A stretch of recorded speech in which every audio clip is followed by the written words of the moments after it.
কতবার যে তোমাকে স্পর্শ করতে গিয়ে গুটিয়ে নিয়েছি হাত, সে কথা আমার ঈশ্বর জানেন। তোমাকে ভালোবাসার কথা বলতে গিয়েও কতবার যে আমি সে কথা বলিনি, সে কথা আমার ঈশ্বর জানেন।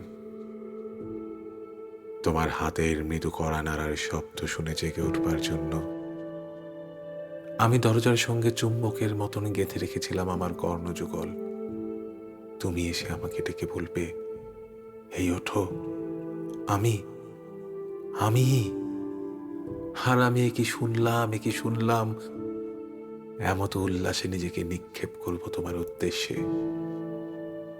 কতবার যে এরকম একটি দৃশ্যের কথা আমি মনে মনে কল্পনা করেছি, সে কথা আমার ঈশ্বর জানেন।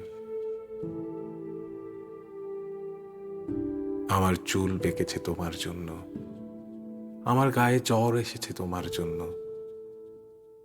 আমার ঈশ্বর জানেন আমার মৃত্যু হবে তোমার জন্য। তারপর অনেক দিন পর একদিন তুমিও জানবে আমি জন্মেছিলাম তোমার জন্য, শুধু শুধু তোমার জন্য।